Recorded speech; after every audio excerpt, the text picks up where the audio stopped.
আশা করি তোমরা সবাই ভালো আছো, আমিও ভালো আছি। তাই আজকে আরেকটি নতুন ভিডিও নিয়ে চলে এসেছি তোমাদের কাছে। আমি সঞ্চিতা। আজকে সকাল থেকেই প্রচুর বৃষ্টি হচ্ছে। বাসি জামা ছেড়েই চলে এসেছি রান্নাঘরে, কারণ বাসি জামা না ছাড়লে তো রান্নাঘরে প্রবেশ করা যাবে না। সেই কারণ আজ থেকে মেয়ের পরীক্ষা শুরু হচ্ছে, তাই টিফিন করে নিয়ে আগে ওকে দিয়ে দিতে হবে। তাই সেইটা মাথায় আছে, ট্রেনের টাইম অনুযায়ী তাড়াতাড়ি বেরোতে হবে। আর যেহেতু আজ প্রথম দিন, তাই আমি মনে করি যে একটু আগে বেরোনোই ভালো। আমার নিয়ে যাবার কথা ছিল জানো, কিন্তু সকালবেলার এত কাজ ফেলে তারপর জলের সমস্যা সব মিলিয়ে আমার আর যাওয়া হয়ে উঠল না। ওর বাবার সাথে পাঠিয়ে দিয়ে দেখলাম অনেকটা হাতে সময় আছে, তাই জন্য ভাবলাম ঘরটাকে এইবার পরিষ্কার করে নিই, ভালো করে মুছে নিয়ে। কারণ মেয়ে তো এতদিন পড়াশোনা করছিল বলে ঘরটা আমি পরিষ্কারও করতে পারিনি ভালো করে। আর ওই বিছানার চাদরগুলো পাল্টাতে হবে আজকে। মনেই করে রেখেছি ও চলে গেলে পরীক্ষা দিতে তখন বিছানার চাদরটা পাল্টে নেব। ঘরটা মোছা হয়ে গেছে, তাই ভাবলাম না চানটা করে আসি, কারণ এবার যে কাজগুলো আছে সবই হালকা কাজ। তাই তাড়াতাড়ি করে স্নানটা করে এসেই এবার পুজোটা করে নিলাম, কারণ পুজোটা একটা বড় কাজ আর অনেকটা বেলা হয়ে যায় সব কাজ সেরে করতে করতে। তাই জন্য ভাবলাম পুজোটাকে আগে করে নিই। পুজোটা করে নিয়ে এবার চলে যাব রান্নাঘরে, কারণ রান্নার সমস্ত জিনিসই আমার রেডি করা আছে। ঘরের চাদরটা তুলে দিয়েছি, এবার নতুন চাদর আজকে পাতবো। ভাতটা জল গরম হতে হতে ততক্ষণে আমার চাদরটা পাতা হয়ে যাবে। মোটামুটি একটু হাত ঝাড়াও করে নিয়েছি সকালবেলায়, সব করে দিয়ে এবারে কাচবো বলে তুলে দিয়েছিলাম, কিন্তু এত বৃষ্টি যে চাদর আর কাচা হলো না আমার, এক জায়গায় রেখে দেওয়া আছে, পরে কেচে নেব। কারণ এই স্যাঁতসেঁতে ওয়েদারের মধ্যে জামা কাপড় কাচলে ভীষণ একটা বিচ্ছিরি গন্ধ হয়ে যায়। আর তাছাড়া আমার অত বড় চাদর মেলবারও বাড়িতে জায়গা নেই, সেই কারণে আমার একটু অসুবিধা হয়। তা মেয়ের অসুবিধা কেটে যাওয়ার জন্য চাদরটাকে তো চেঞ্জ করতেই হবে। এইবারে আমি সেই চাদরটাকে চেঞ্জ করে দিলাম। আসলে আজকে না শরীরটাও খুব একটা ভালো লাগছে না, কারণ এত ভোরবেলা তো আর ওঠা হয় না।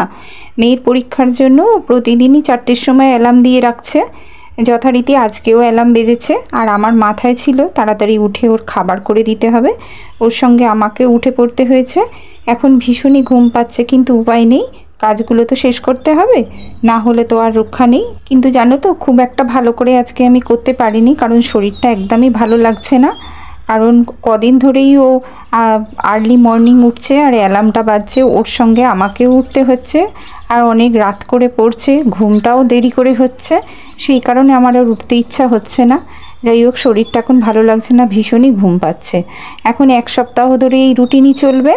আমি ভিডিও করে রাখছি, কিন্তু এডিট করতে পারছি না জানো তো, সেই কারণে তোমাদের কাছে আমার ভিডিও পৌঁছাচ্ছে না।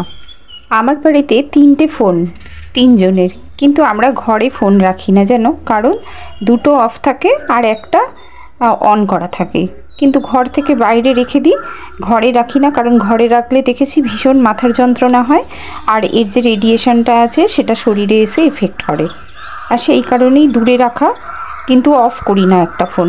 তার কারণ হচ্ছে নেগেটিভ চিন্তা করছি না বা করিও না, এটা আমার মনে হয় যে কারোর যদি কোনো বিপদ আপদ হয় রাতে আর আমাকে যদি ফোনে না পায়, তাহলে আমার ভীষণই খারাপ লাগবে।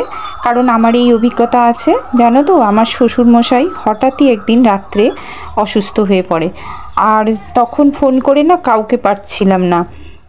তারপরে 1:40 নাগাদ আমার শ্বশুরমশাই হঠাৎই মারা যান। আর ফোন করে আমার ননদকে পাচ্ছিলাম না, কাউকেই পাচ্ছিলাম না। তা যাই হোক, ভোরবেলার জন্য অপেক্ষা করতে হয়েছিল আমাদের সবাইকে। আর সেই থেকে আমার ভয় বলো আর যাই বলো, এটা আমার ফোবিয়াও বলতে পারো, আমার ভীষণই ভয় করে। সেই কারণে আমি একটা ফোন কিন্তু অন করে রাখি। কাজের ফাঁকে একবার গিয়ে ভাতের চালটা দিয়ে এসেছি, এইবারে ভাতটা গিয়ে নামাবো। আর বিছানাটা ভালো করে তো গোছানো হয়েই গেল, একটু ঘরের আরেকটু কাজ একটু হাত গোছা করে নিয়ে একদম চলে যাব রান্নাঘরে। কারণ রান্নাঘরে ও এসে আবার ভাত খাবে দুপুরবেলা, ওর বাবাও খাবে, ও খাবে দুপুরবেলা ভাত খাবে, তার আগে তো আমায় রান্নাটা করতে হবে। সেই জন্য তা রাত্রিবেলা তো সব কেটে কুটেই রেখে দিয়েছিলাম জোগাড় করে। আমি জানি আজকে একটু সকালবেলা উঠে তাড়াহুড়োই থাকবে, আর মনে মনে ঠিক করেই রেখে দিয়েছিলাম যে এই সব কাজগুলো আমি করব। একটু ও চলে গেলে বিছানার চাদরটা পাল্টাবো, সেরকমই চিন্তাভাবনা ছিল বলে তাই জন্য সব কেটেই রেখে দিয়েছিলাম। তা গিয়ে এবার রান্না বসিয়ে দেবো, আর কতক্ষণ লাগবে। যাই হোক, তাই দুপুরের জন্য আজ রান্না করব মাছের মাথা দিয়ে পুঁই শাক আর বেগুন আলু দিয়ে ইলিশ মাছের তরকারি। আর ওর বাবাও বাজার করে এনে দিয়েছিল কালকে, তাই আজকে আমার একটু সুবিধাও হলো, সকালবেলা উঠে সব বার করে দিয়েছি। দেখো আমার ঘর পরিষ্কার শেষ, ঘর গোছানোও হয়ে গেছে আমার। আর যেটুকুনি সময় পেয়েছিলাম সেটুকুনিকে কাজে লাগিয়ে নিলাম, নিয়ে আমি এবার রান্নাঘরে চলে যাব। ভাত তো হয়েই গেছে, উপর দিয়ে দিয়েছি। এবার আমি পুঁই শাকটা রান্না করব। আর সকালবেলা বার করে দিয়েছিলাম বলে এটা নর্মালি হয়ে গেছে, আর ঠান্ডাটা কেটে গেছে। আর এই তরকারিটা এবার বসিয়ে দেব।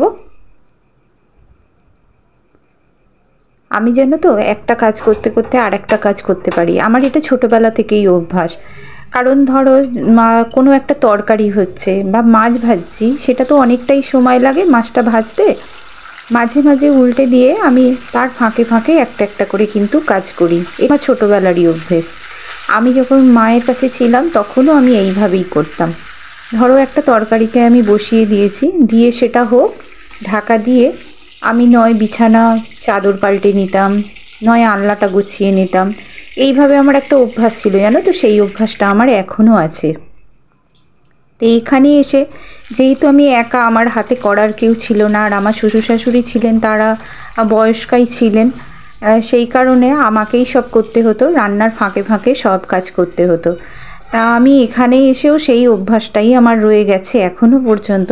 তা আমি কাজের ফাঁকে ফাঁকে ঠিক অন্য কাজগুলোকে হাত গোছা করে নিই, কারণ আমি জানি যে ওই সময়টা যদি আমি নষ্ট করে ফেলি তাহলে আমার বাকি কাজগুলো পড়ে থাকবে, আমি আর করতে পারবো না। তরকারিটা বসিয়ে দিয়ে আমি এর ফাঁকে একটু রান্নাঘরে তো কিছু করা হয়নি, রান্নাঘরের টেবিলগুলো একটুখানি ভালো করে মুছে নিলাম, জানো তো। সবজিটা বসিয়ে দিয়ে ওটা ততক্ষণে ভাজা কষা হোক, ঢাকা দিয়ে তারপরে আমি বাকি কাজগুলো করে নেব। দেখো সারাদিন বুদ্ধি করে কাজ করি বলে তাই জন্যে এত কাজ শেষ করতে পারি, নালে আমার একার পক্ষে কি করা সম্ভব বলো তো। দেখো বুদ্ধি করে করলাম, আমার সব কাজ হয়ে গেল, ওদিকে রান্নাও হচ্ছে, এদিকে আমার হাতও চলছে, কোনো কাজই ফাঁকা পড়ে রইল না। এইবার তরকারি প্রায় হয়েই এসেছে, একটু জল দিয়ে ঢাকা দিয়ে দেবো, ঢাকা দিলেই আমার তরকারি রেডি হয়ে যাবে। আশা করছি মাছের মাথা দিয়ে পুঁই শাকটা কিন্তু খেতে খুব সুন্দরই হবে। আর আমি জানো তো মাছের মাথা দিয়ে যে কোনো তরকারি খেতে খুব ভালোবাসি, আমার শুধু শাক ভালো লাগে না খেতে, মাছের মাথা বা চিংড়ি মাছ দিতে খুব সুন্দর লাগে খেতে। তা যাই হোক, যে যার পছন্দ সেটা, কিন্তু আমি খুব মাছের মাথা দিয়ে তরকারি খেতে ভালোবাসি জানো।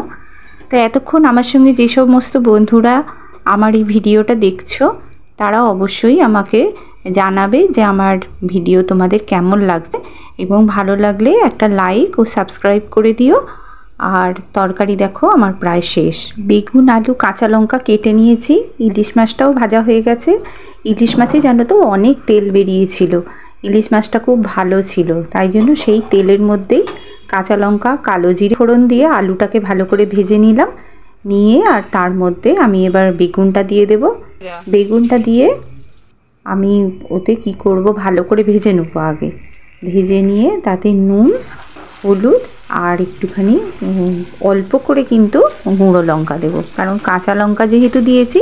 আর এইবারে ওর বাবা কাঁচা লঙ্কাগুলো নিয়ে এসেছে ভীষণ ঝাল, একটা লঙ্কা দিলেই মেয়ে বলে খালি ঝাল হয়েছে তরকারিতে। তা আমি বেশি লঙ্কা দিইনি, ওই জন্য একটা শুধু ফোড়নের মতো দিয়েছি, কারণ ইলিশ মাছের সঙ্গে বেগুন আলুতে কাঁচা লঙ্কা না দিলে, কাঁচা লঙ্কার সেন্টটা না বেরোলে তরকারি ভালো লাগে না, সেই কারণে একটু অল্প করে গুঁড়ো লঙ্কা দেবো, যাতে বেশি ঝাল না হয়ে যায়, রঙটা যাতে ভালো। তোমরা যারা আমার ভিডিও দেখো কয়েকজন ছাড়া, তোমরা কিন্তু আমাকে কেউ কমেন্ট করে জানাও না, এটা কিন্তু আমার দুঃখ। তাহলে তোমরা আমাকে কি ভালোবাসো না?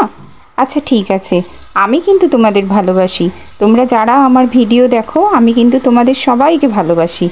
আর যে সমস্ত নতুন বন্ধুরা আমার আছো তারা আমাকে প্লিজ সাবস্ক্রাইব করে দিও, আর যারা আমার পুরানো বন্ধু আছো তাদের অসংখ্য ধন্যবাদ, অনেক ভালোবাসা।